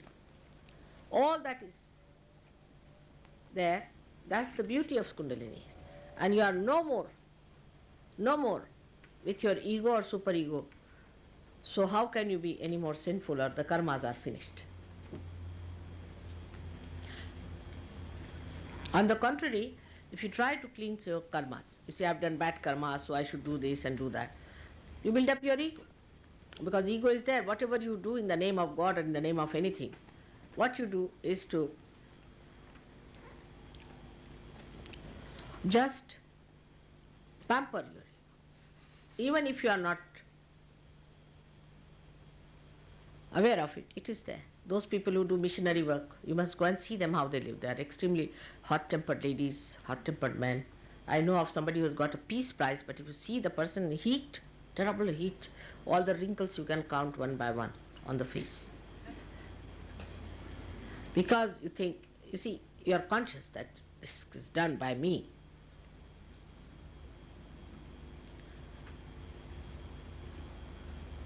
All right. Any other question? No? I also was at your lecture on Friday night. For me, it clarified and strengthened feelings and knowledge that have been growing within me for some time. Since Friday, I felt closer to my family, and the love I have for them has been clarified a lot. But it's also made me feel apart from them, and I'm worried about this gulf that's Good. growing. I'm glad you've raised that question. She came to your program. She felt tremendous sense of awareness and growth. She felt a great deal of love for her family, but she's also aware that maybe she's going to feel apart from them, or they perhaps apart from her. No. You don't get involved into them. That's the point. You're not apart, you're part and part, but you're not involved. Say, supposing your child is sick, take it like this, and if you are involved with the child, then you cannot treat the child. You get so upset, you see. If you have to go to the hospital that side, you'll take your car the other side, because you are so upset. But when you are detached, you see the whole thing very well, and you enjoy their love much more, because you are in a position to see that love. Otherwise you don't see love. When you are involved, you don't see anything. Maybe we feel as though we may drift away from it. No, not at all. Not at all. Not at all. On the contrary, so many families have come down. So many. You see, we had some people in England, they were mostly hippies, and had left their parents, this, that. They all went back to their parents. They brought their parents to Sahajayoga also. Yes? It's not like that. But you do not take unnecessary burdens. Now supposing somebody's father is a drunkard. We had one hippie who got all right, and then he became very good. Now he's doing very well in life. He's a very good fellow. So he went home, and his father used to drink. And he was worried this fellow is going to die about alcoholism. So he didn't know what to do. So he told him, don't drink. Better take to Sahajayoga. If your Kundalini is raised, you will not drink. But I like it, he said. All right. So next he went. He broke all his glasses and bottles. So when he came home, he got very angry. He just kept quiet. He just laughed. He said, you go and get some bottle from outside. Then He was already so drunk he couldn't go out anywhere. See. And gradually he found that there's a kind of a protest from the family. They don't like it, the way he's drinking. He gave up. And he himself is a sahajayogi today. So you correct them. When we are involved, we don't even want to correct because we are frightened we'll lose our children, lose our love and all that. This is no love. Love must prune a person. Love must correct the person. But in a way, that is not so aggressive, in a simple way. And the fellow is saved. He would have been dead with alcoholism. He was about to die. So the real love comes is not indulgences, by seeing the person as he is. Then you enjoy all the beauties, little things that are done, how it's bubbling with joy and happiness. You see the other person better. But if you are involved, then you can be also selfish. It could be some sort of possessiveness. Can be anything. But if you are not, you see yourself and you see them. The love is much more. There should be some distance for the love to work out, isn't it? If you are involved, they are doomed and you are doomed, sort of a position is there. So it's very good that has happened to you. Now you can love them better, much better, in a much more sensible way. Love has to be nourishing, not destroying. Mostly you find when you love your children, some so-called those who love, spoil them. If you love your wife beyond certain limits, she becomes a shrew. If you love your husband, he becomes alcoholic, like that. Love always, in the right sense, means correction. But if not, some people say, all right, my husband likes this, doesn't matter. Even in England, some women say, all right, if he wants to have a keep, let him have. I love him. Can you imagine? Because I love him, let him do what he likes. Losing all your self-respect, everything in the name of love is nonsense. Any other question? Are there certain foods one should eat to help realization? Are there certain foods you should eat to help self-realization? Are there certain foods? No. Certain foods, eh? Ah. I heard.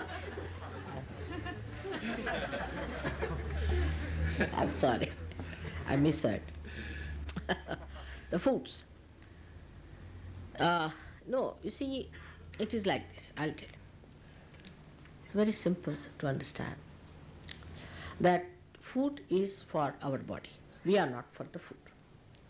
Now some people require some type of food. Some people require some type of food. For example, a person who requires more proteins must eat meat, no doubt. Must eat fish.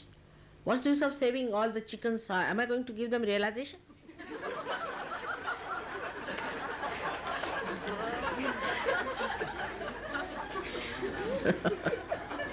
But do you know that in evolution, when you eat the chicken has a higher possibility.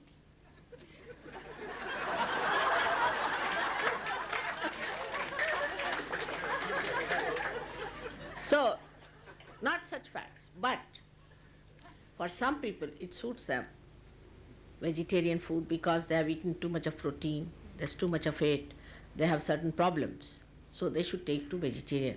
For the time being, till they correct. There's no fixed food for anyone. But for liver patients now, example, here now another fad is nobody should take sugar. Now for liver patients, that's the only solution. If you don't take sugar, you are going to go out absolutely very soon. So then you have to take sugar. For liver who are active, those whose liver is active, it is depend on what sort of a personality you are, what sort of a food will correct. Till you get a balanced personality, you have to balance yourself out. But there's no hard and fast rule about it. You can eat everything. But you don't eat the meat of a bigger animal, because the muscles of a bigger animal are bigger than our muscular system. Our, we can say, the microscopically, if you see your muscle system, your muscles are much smaller than that of, say, for a horse. But people like to eat horse, elephants, all those things. There is no need to eat all that, because then you will have, there will be no evolution for you, neither for that. So it's to not to eat, because that makes your muscles odd, funny. So that's why you have to eat something that is smaller than you. It's all right, no difference. But that doesn't also mean that I'm saying you must eat. May have to eat, may not have to eat. We have a community in India which is called Jains. Some of them have gone to such absurd limit that in vegetarianism, if I tell you, you will be shocked, that in a village, they collect all the bugs of the village and get a Brahmin, because Brahmin is never a Jain, he's a Hindu, so they put him in a hut, put all the bugs there. The bugs have to suck in the blood of that Brahmin, and they are rich people, Jains are. So when the bugs are all dropped out of the body, then they give money to the Brahmin, so they have saved so many bugs. That's what it is. So this is absurd. We don't go to any absurdities in Sahaja Yoga. We have to be extremely normal, simple, pleasant, loving people. Now, yes. You mentioned before people going to hell. I'm sorry to ask this question, it's negative. I don't understand the concept of hell. How can somebody be... Hell. You mentioned in your lecture about people going to hell. He doesn't understand this concept. How can people go to hell? He just doesn't understand. Oh, it is something in the house, you have something for like a bathroom, isn't it? In the same way, people have to go to hell. You must read books to understand. All the great scriptures have described it. Mahavira has described it at length, what hell is. People have to go to hell. They have to. They are so troublesome. Do you think Hitler has to enter into the kingdom of God? Should he? There's no sympathy for such people. God is wrathful. He sends such people to hell, no doubt. There is a hell. If you think there is no hell, then you are living in a paradise which doesn't exist. Believe me. There is a hell. If you do wrong things, if you try to torture others, if you try to extract all that what God has given to this world, then you are to be punished. And God punishes. Or anybody who says there is no hell, know that that person himself is from hell. Believe me, it is not so. I must warn you. There are many people who said nobody is bad, everybody is good, everybody could be good. It's not true. It's not true. There are so many devils already existing. What do you think of so many of these fake gurus? What are they? They are all devils. They are all punished in their own ways. And devils are devils, no doubt about it. Do you believe in eternal hell? Well, these are concepts. I mean, do you believe in eternal hell? I wish there was one.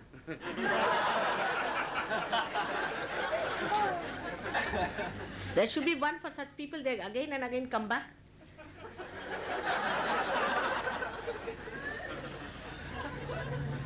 One gets fed up with them.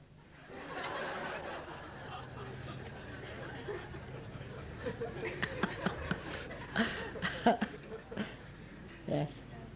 Does arthritis in the sacrum hinder the rising of the root chakra, the Kundalini in the root Sorry, chakra? does? Arthritis on the Sacrum. root, yes, on the Does arthritis in the sacrum hinder the rising of the Kundalini? Should not. Arthritis is absolutely curable. Anybody who has arthritis, we can cure. The other day I saw one sahajayogi with arthritis. Why don't you cure him? It's very simple. You know how to cure arthritis. It's very simple. It's very, very simple. Actually, a person who has arthritis is a good person. Normally, is a good person, has vibrations, but is triggered by some sort of a possession or something, or chill or some neglect of the body. It can be easily cured. Arthritis is absolutely curable. Arthritis doesn't stop the Kundalini rising. But supposing if you had a bad accident, you are just laid down in bed, I mean you are absolutely a gone case and all that, then naturally it is better to take another life, you see, than to make my hands pain, everybody's hands pain, working on a case like that. You must know that God has got common sense. There's lots of common sense. I mean, get common sense from Him. Like the light which is not going to give any light, any lamp that is not going to be of any use, we just don't put it in the junk. So it's better for such a person to take birth again. But arthritis is not a disease. It's not a disease at all. It can be cured. Have you got arthritis? It can be cured, absolutely curable. You take out your shoes, put your hands towards me, just now. Take out your shoes. Put something for her, some sort of a warm thing. Can you put this? Can you put this under her feet? The one on which you are sitting. It is curable. It's all right. Need not take out that. Let it be. Let her not take out socks. Put your left hand towards me and right hand down. And don't write anything anymore now. Just the arthritis here? Where do you have arthritis? Where's the arthritis? In the sacrum. In the cervical, All right. Now put your left hand towards me. lumbar section. All right. Now you just sit down. Right hand like this towards the mother earth. No, left. Just tell her how to do it. Left hand towards mother and right hand Yes. mother earth. And one surgery should put your hand on her sacrum and put the other on the mother earth. Finished. You can take it out. Anybody. Huh. That's better.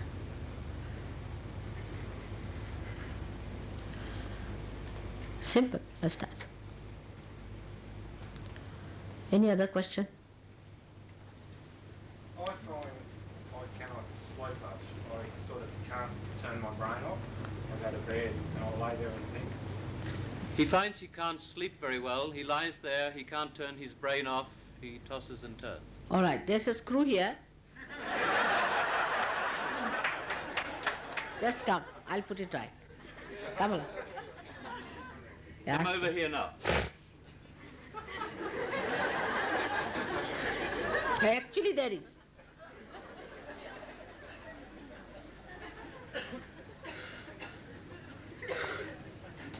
Just sit down in front of him. What do? You are physical work? Yeah, I'm a shift worker. Huh? Shift work. I used to be a weightlifter. He used to be a weightlifter. Now he's a shift worker. Weightlifting. So very right-sided person. All right, come forward. Come over a lot closer so she can touch Put your right hand towards me and left hand on the mother earth. As it is, it will work out. Then I'll see the screw. All right? Now what else? मैं बहुत साल से माँ की से प्रार्थना करता रहता हूँ पर एकाग्रता से नहीं होती। अच्छा, अब पूछो तुम माँ को कौन सी दुर्गा को मानते हो? गायत्री माँ की पूजा कर। अच्छा, तो गायत्री सिर्फ एक साइड है ना, सारी माँ को मानना चाहिए। माँ ऐसे में किसी माँ को ऐसे निग्लेक्ट नहीं करता पर एक बात है कि हमेशा 2 घंटा करता रहता हूँ पर जितनी लगन से और जितनी एकाग्रता से गायत्री बहुत ज्यादा करना भी ठीक नहीं है ना। अच्छा, आप राइट हैंड मेरे और करो, लेफ्ट हैंड जमीन पे करो, राइट हैंड मेरी तरफ करो, ऐसे हाथ रखो जमीन पर, ऐसे नहीं, ऐसे रखो अपने गोद में। हाँ, आराम से गोद में रखो, आराम से, जिसे आराम से बैठ सको, आराम से, और पूरा हाथ आप जमीन पर रखो, लेफ्ट हैंड। अच्छा, अब तुम सवाल पूछो, माँ आप स्वयं साक्षात गायत्री हो क्या? ऐसा सवाल पूछो मुझसे। माँ साक्षात गायत्री, आप साक्षात स्वयं गायत्री हो क्या? आगे पूछो 3 बार। आप साक्षात स्वयं गायत्री हो क्या? आप साक्षात स्वयं गायत्री हो क्या? आया? नहीं माँ। देखो, बहुत ज़्यादा तुमने इस्तेमाल किया राइट साइड। यही तुम्हारे लिए मंत्र है कि माँ आप स्वयं साक्षात गायत्री हैं। वो कड़ा ज़रा निकालो 1 मिनट हाथ से और कहो, माँ आप स्वयं साक्षात, मन में कहो, अभी शुरू हो जाएगा, मन में कहते रहो। Can anything be done with my right hand now, tonight? बस He's the same one that asked the question before. Can anything be done for the numbness in his right hand? yes, right hand or left hand? All right, come along.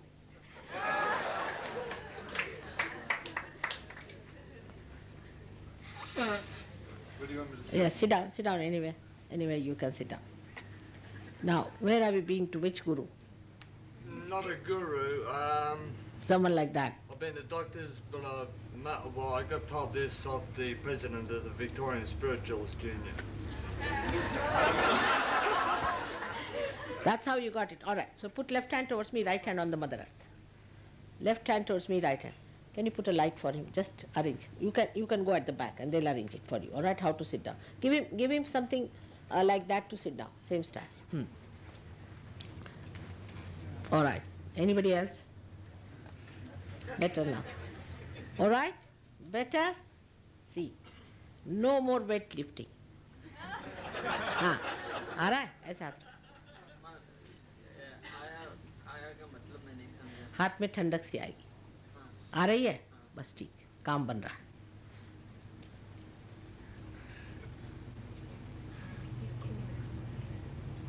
Everybody should put their hands out towards Mother. Now, you do one thing. First of all, you put the left hand towards me and right hand on the Mother Earth. Like this, flat on the earth with your right hand, left hand towards Mother. Those who are sitting at a higher level can do this way, is to put left hand towards me and like that towards the Mother Earth. If you're on a chair, just put your right hand towards the earth. Are you getting a cool breeze in the hand? Not yet. Yeah, Little bit. vague. It's very vague. I'm not sure if it's... Now, are you getting cool breeze? That's it. Let it work out. On this finger? Yeah, a little bit number in the thumb. All right. Mataji, मेरे हाथ बहुत भारी लगते हैं. Hot. Hot आ रहा है? भारी है? Left hand? किसी गुरु के पास गए थे क्या? क्या करते हैं घर में? आप जब जूते मेरी तरफ करके बैठे हैं, आप हिंदुस्तानी समझ लीजिए, तो और क्या होएगा? हाँ, ऐसे नहीं बैठ सकते माँ की तरफ. हाँ, सीधे से बैठिए. Can't sit like that, you see? हाँ. अब नहीं लग रहा भारी? देखा? गया भारीपन? माँ की तरफ पैर नहीं करके बैठ सकते. You can't sit with the feet towards me. You see, it really showed to the Indian girls because Indians know this, but you don't know, so it didn't show, but you're not supposed to do that. But I don't tell anybody. If I tell anybody, they'll think, oh, this lady thinks no end of herself. Typical. But it's a fact. ठीक है ना? गया? भारीपन? देखो. When you mentioned about the VSU just now, my mother attends it and she suffers very badly with arthritis. In fact, I rang her to come here tonight. She said she had bout of high blood pressure. All right. She was feeling very bad.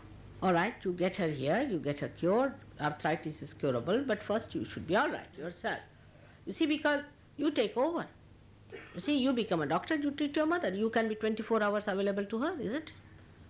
It's better that you do it than anybody else does that. But if they go to this organization, Mataji, is it all right? I mean, is it Which organization? the spiritualist union? the Oh, SU? is it all right if they continue to go to the spiritualist union? Of course not. That's how she got it. Your mother used to go there. Ah, that's it. That's it. That's it. I mean, if you go to spirits, who are dead spirits, who enter into us through the collective subconscious, I mean, one can end up with cancer, minimum. Horrible. It's like sitting in a boat, trying to save yourself and putting your foot in the mouth of a crocodile.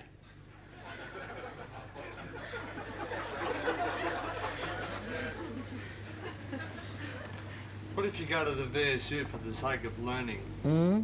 What if you go to the Victorian Spiritualist Union for the sake of learning? I didn't follow. What if you go to the spiritualist people for the sake of learning? What do you learn? Or their vidyas, bhuta vidya. Let's put what they know is, just put that thing there. What do you learn? Nothing. You learn nothing, but you get all the bhoots in yourself like this. No, you learn... No, don't talk. You don't learn anything, you get into troubles like this, and then it becomes a trouble for others. But that's not how I got it. I got this 11 years ago. I only been going to the Victorian But, Spiritualist Union but for 1 year. all right, you didn't get because of that, but you can get. What I said was the words. You must understand that if you go to such things, you get into trouble like these. And now it is going to be not very easy for us to cure, for the same reason. Because if you go to spirits, it's like the one, your foot is in the crocodile's mouth, you see? Yeah. And then how are we to cure you? We want you to be completely in the boat. All right? That's the point. I didn't say, it could be earlier, you might have got it. I'm not saying, because you got possessed, somebody must have done it. There's so many things by which you get this. But then, if you have been to these people, it is difficult. We can't work. Our hands don't work. See, the vibrations return back. They don't act. See, the point is like that. It takes more time. Better now? ठीक है, चल लें. What else? It doesn't seem to go down at all. I can't raise my arm up. The whole body is very, very affected. Diabetic. She's got a problem of not being able to raise her arms, Diabetic. and she's diabetic. But this is more healing. You All right. Now, all of you who have been here for healing, that's not good. I must have somebody sensible also here, isn't it? Someone. Come on, ask some sensible questions. No, that is all right. That is curable. Diabetes is curable. You come to the center, they will tell you. Now, who else? If you achieve self-realization in your life, what becomes of you when you die? If you achieve self-realization in your life, what happens when you die? Actually, we shouldn't think of the future. We should be the present. But even if you ask the question, the thing is, then you become empowered to decide. If you want to be born again, you can be born again. If you don't want, you need not be. You can take your nirvana. But mostly, all those who are great people want to take birth to save the world. So you become empowered. You can decide for yourself. Mother, Yes. what is the easiest way to counteract negativity of other people around you? What's the easiest way to counteract negativity of other people around you? You see, there are many ways by which, first of all, you get your realization, all right? Once you are realized, try to keep in thoughtless awareness. When you think of those people, if the thought comes to you, you should say, I forgive, I forgive. That's the mantra for that, one of them in the thought process. But otherwise, if they are harmful to you, you write down their names in your hands and just move your hand like this. Once, twice, and thrice. It works. They don't trouble you anymore. So many things will work out with this. You try this principle. It's very good. Anything, this is we call as bandhan. We call it as the protection. So you write anything that you want to do, just put your hands like this, it works out. It's wonderful because the power is flowing through your fingertips. You can manage it, anything like that. Also, there are other ways by you can avoid, but when you will come next, they will tell you how to do it. Now it's better now? I'm getting comfortable. Uncomfortable. Give him this thing. Not much better than that. That's what it is. The Victoria has done. The Victoria Institute of Spirits. Poor Victoria Queen. Why to call her name, I don't know. Any other questions? How do you get this? They are all right. Not you. You didn't come Are to you the better, program? madam? Have you been to anybody like that? Clairvoyant or someone? Huh? Take a candle for her. Have you been to any? Mother, one questioner said, how do you get this self-realization? I don't think he came to the program. You didn't come to the program? Put your hand up.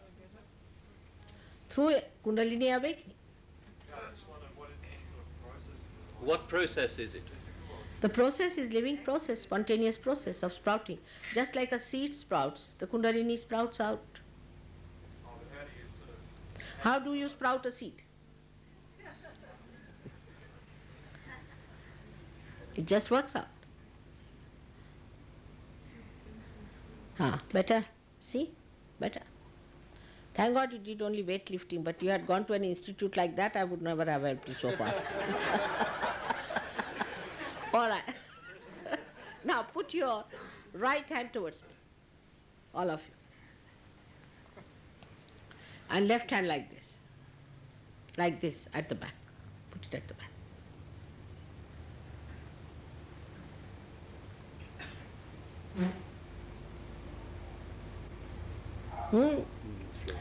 See the cool breeze coming in. It's there. See now. That's shaking before me. That's Victoria Institution. I only tried. All right. Put your left hand. It's a position. Just It's a face position. It. Face it. That has to go first and then you will be all right. All right?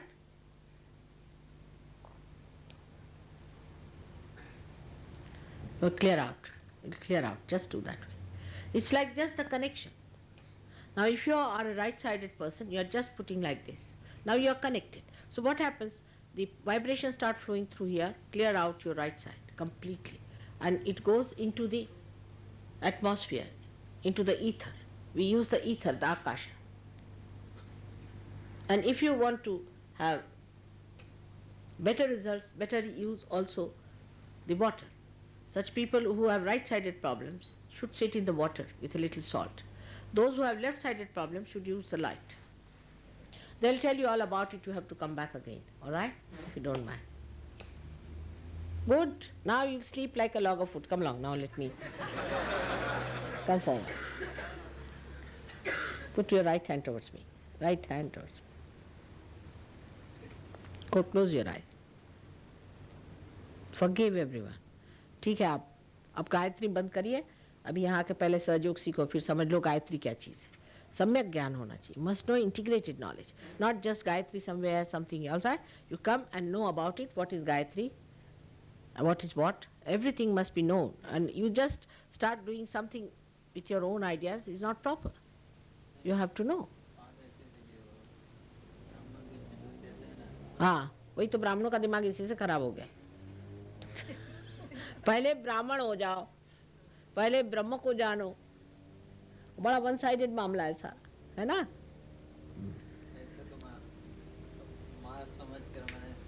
ठीक है, बस माँ समझ के हो जाएगा बेटे. थोड़ा सा इम्बैलेंस आ गया है ना, समझ लेना चाहिए. कुछ तो दोष आ ही गया है, उस दोष को ठीक नहीं करना. क्या अपने को क्या करने का है भाई? गायत्री भी तो हमारे लिए है ना, सब चीज़ हमारे लिए. अगर हमें उससे लाभ होता है तो लेना है, नहीं होता तो नहीं. Better now, relaxed.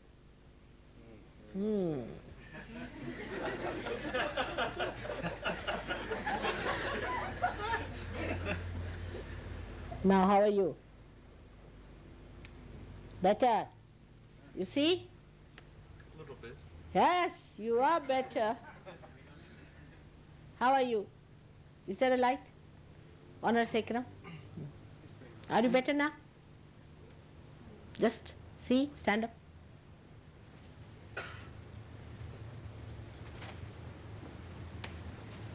All right.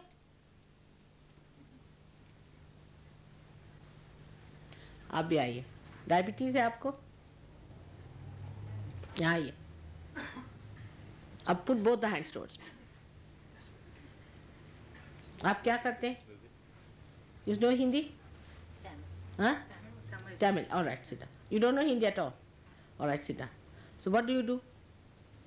What work do you do? Now I'm a housewife. Only housewife? Now before I was a teacher. Ah, that's why. Teacher. Only a teacher can get diabetes, not a housewife. Because you think too much. You think too much, isn't it? Think too much. All right. Now put your right hand towards me. Other way. And left hand like this. सिंदूर नहीं लगाते. आओ, कुमकुम लगा. हाँ, now we are all right. Fine. अब ठीक हो तुम? और तुम्हारा भी स्क्रू जरा ढीला हो गया उससे.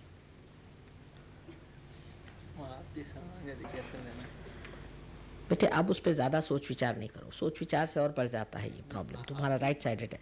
तुम अब आके यहाँ सीखो ध्यान कैसे करने का. अपने को शांत कर लो पहले. बात ये हिंदुस्तानी लोग पढ़ते ज़रूरत से ज़्यादा है और असलियत पे नहीं उतरते. ये लोग बड़े जल्दी उतर जाते हैं. तुम लोग जानते ज़्यादा और मानते कम. अभी देखो हाथ में आ रहा है ठंडा. अब आ रहा है ना. अब तो अनुभव आ रहा है. अनुभव नहीं भी हो तो भी पढ़ने की एक हद होती है. कबीरदास जी ने कहा है पढ़ी पढ़ी पंडित मूर्ख भय. हमारे मराठी में कहते पढ़त मूर्ख. You see, we Indians know a lot, have no experience. So first of all, we have to neutralize all that is known. Surdas ji, Surdas, who was a great poet, he wrote the whole of Sursagar, means the ocean of Sur. And then afterwards he says, "O Lord, take away my avidya, non-knowledge. Surdas की सभी अविद्या दूर करो नंदलाल." हाँ, अब देखो आया कहते सर, कबीर ने दिया. लो, हाँ देखो, है ना. अभी आप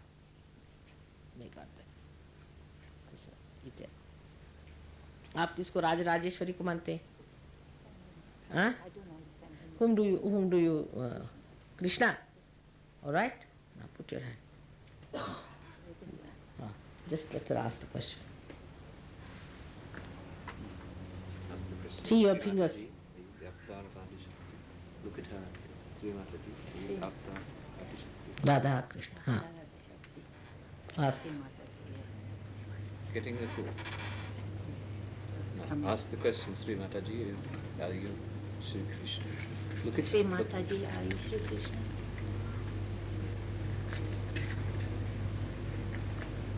Ask. Ask again. Mataji, are you Shri Krishna? Shri Mataji. आप पहचानो, इतने दिन जिसकी सेवा की वो अगर सामने खड़ा हो जाए तो भी उसको पहचान नहीं सकते.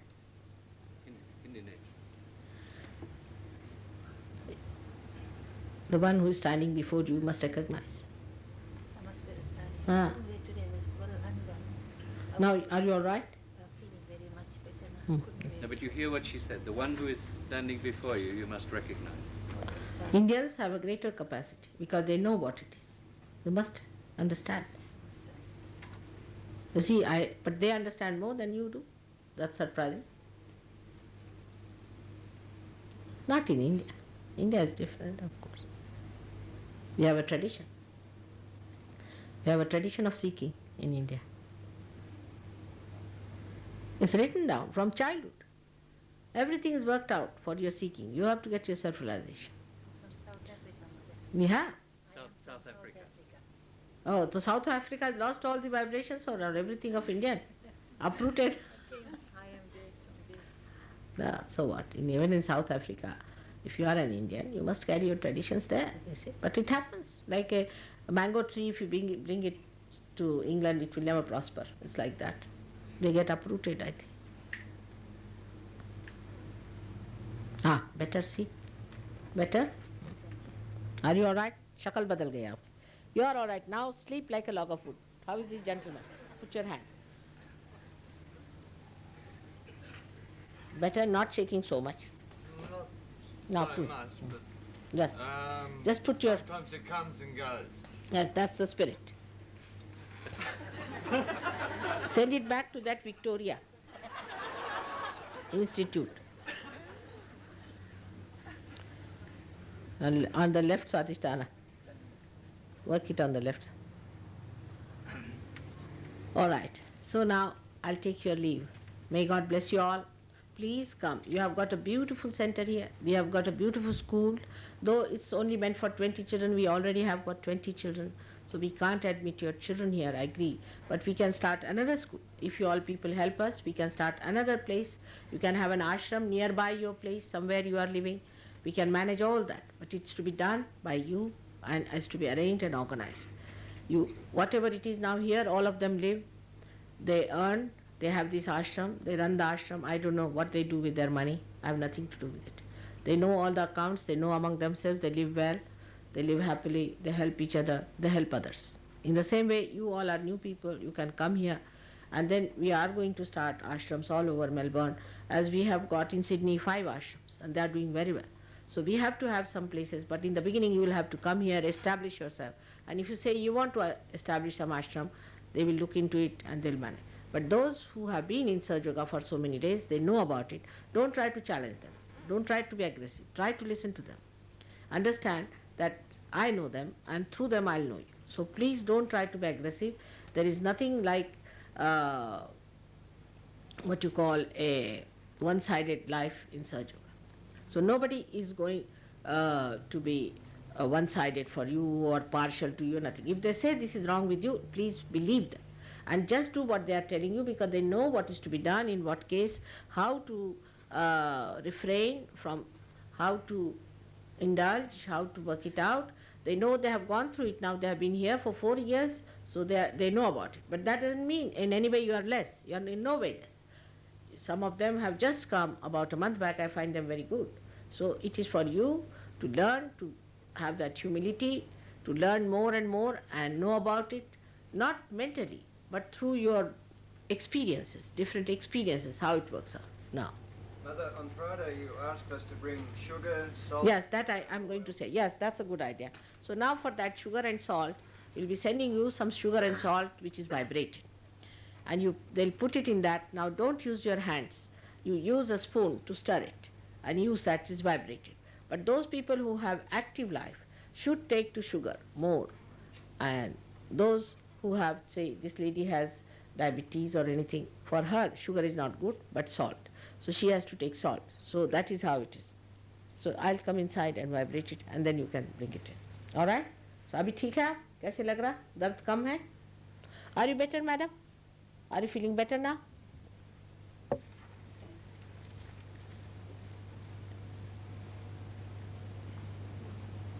Good. All right, so done. Don't get all the sick people.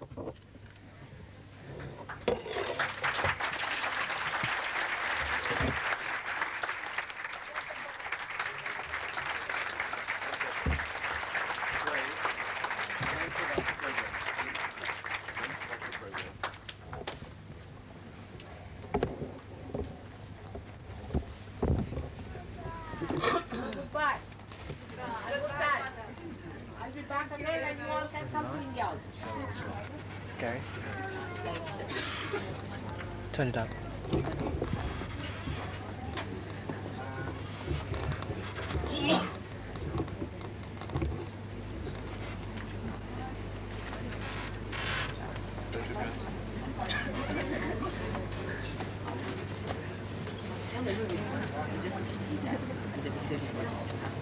Get somebody to explain to her the left side, left hand.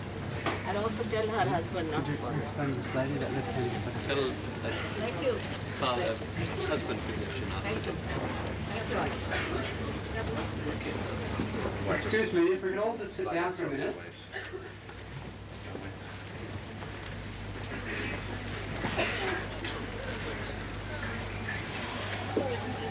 Good evening, my name's Ray. At the centre here, every Tuesday, Thursday nights at 7 o'clock, and on Sundays at 2 p.m. we have an evening here, meditation evening, where you can meet with sahajayogis, learn about sahajayogi, and start establishing yourself. And it's really important that you come along. We've had a really good response over this last 3 days with people. We've had over 1,000 people come to the programs. And it's really pleasing to see so many people come tonight. So it's really important that you all come. And on this Tuesday night we have a special workshop evening, again, where you can ask some questions. We'll be talking about one of the chakras, the first chakra, the Muladhara chakra. So, thanks for all coming. We have a cup of tea available up the back if you wish to stay. But Ray, may I suggest that when you are here in Victoria, to all the Sahajayogis who are here, that when you discuss the base chakra, you also explain in general the practices of Sahaja Yoga. We don't limit ourselves just to the one chakra each week. We learn more about the chakra, but in general we'll explain to you the sorts of things that were happening here, how to clear out the chakras, how to work it out, so that you can get on with it. But a concentration will be made on one particular aspect each week. But you'll learn all about the various methods of balancing, clearing out the blockages, removing possessions that have crept in over our lifetime, diminishing the ego, whatever it is. It can be worked out in a very practical way, and that's what they want to show you. So it's every Tuesday and Thursday night at 7 o'clock and 2 p.m. on Sundays. Up the back we have some free literature, which is a photograph of Shri Mataji, and explaining there how to meditate at home, how to clear yourself out at home, and it also has our program times on it. Could the Sahajayoginis please just quietly move inside quickly, please? Just the ladies, just move inside quickly.